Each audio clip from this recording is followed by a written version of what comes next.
Yeah, teach your kids to change gears and oil, not genders, eh? So here we go, guys, part 5 of restoring this 2006 HSV VE Senator on a limited budget. My name is Matt and you're watching Curtis LSA YouTube channel.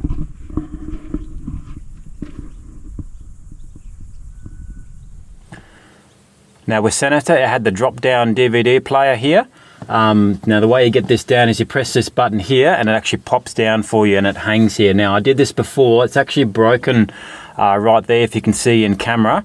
It was actually hanging on an angle unfortunately, but the way you get it down is you press this button here, the little pop down button. So you press that there and she pops down and it's meant to stay like that, but mine's actually broken there and it's hanging a little bit there still, but that's how you pop it down.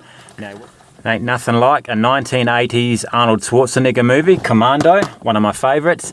Let's pop that in there and see if it works. Now, the label for the DVD must go pointing towards the actual roof of the vehicle. Don't put the label facing down towards the seats. It must go facing towards the roof itself when you put it into the actual DVD player. Let's check it out, see if she works, eh?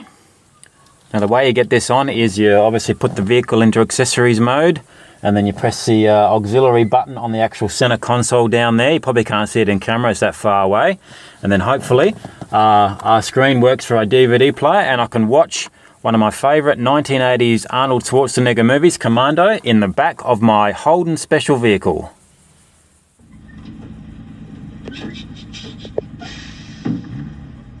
You can see she's working in the center console there, but unfortunately the screen doesn't seem to be working.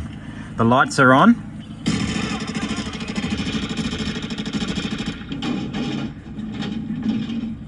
Of course, you don't want to be playing that for too long. Don't want to get a copyright strike. But the buttons up here seem to be working. The actual manual, it says turn the rear screen on. Turn the rear screen on by pressing the on/off button on the DVD player controls or button 44 on the DVD remote. So DVD player controls are here. I'm pressing that, it actually turns it off, unfortunately, but yeah, if I go like this again, it should come back on. See, it's starting up again. Oh well, looks like the screen needs to be replaced, but it's probably because of the cause of this here. Yeah, anyway. So you can see quite a few curb bashes on the rims, especially on the left hand side of the vehicle. And also I've just noticed something as well. The tyre to the wheel arch here, I can hardly fit 2 fingers, but if I come around to the driver's side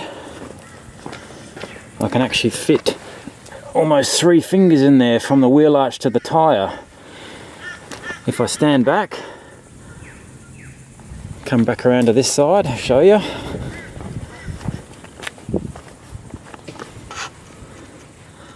See? Put my hand here and then I come back around to the driver's side. Can't fit my hand in there, so yeah, something's going on there. I don't actually know what, but if you know, let me know in the comments below what could be causing that.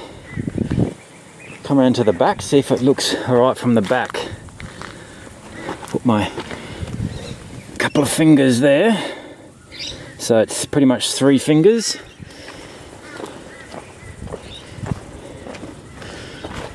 Yeah, the rear of the vehicle's not too bad, but yeah, unless it's just the front of the body's been pushed back a little bit that way, I don't know. But yeah, quite a significant difference between the left hand side to the driver's side. Just put the window down and I put the vehicle into reverse. See, the window's actually moving down for some reason. I don't know if that's been set like that, and then if I put it into drive and move forward, the mirror normally goes back up, see? Is that something that's been set, or is that something that's just broken because the driver's side doesn't do it? Watch, put the window down, go into reverse, see? Maybe that's just the way it is, but anyway, can see her go back into drive and she's going back up again. But yeah, I'll check on that to see if that's actually a factory setting or if someone's actually set that, or we can actually turn that off. So once we've done all 4 rims, got them all nice and neat, got rid of all the curb bashes and the chipping of the paint, I'll get to the interior. So I'll start on the steering wheel. Now I've actually been quoted $1,200 to get this steering wheel fully replaced, back to almost factory. So I've not done that before, so I'll have to get that done by a proper professional auto interior. So yeah, about $1,200 to get this fully redone. See if the glove box light is still working, which is good. Let's check the door lights. Let's put the headlights on, see if they're working. Let's have a look. Nope, that's not working. And yeah, that one's not working either. I can probably guarantee you that the other ones aren't working as well. So I'll get those all replaced. They're looking a little bit dull, like dull yellow.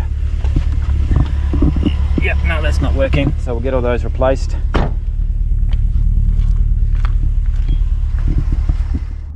And see, with the center console here, this normally goes mental if you touch any of the buttons here. I'll just turn this on, see if it does it. No, it's not doing it now. See, it's just fixing itself, mate.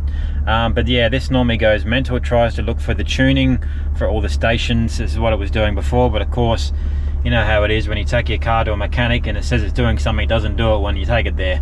But yeah, this normally goes haywire. All these buttons all flash. This looks like it's tuning radio stations when you press these buttons here, but it's not doing it anymore, which is good. But yeah, off camera, I bet you it does it. So starting her up first thing in the morning, looks like all the gauges are looking pretty good, working as they should be, which is a good sign. So stay tuned for the rest of the videos on restoring this 2006 HSV Senator on a limited budget. My name is Matt and you've been watching Curtis LSA YouTube channel.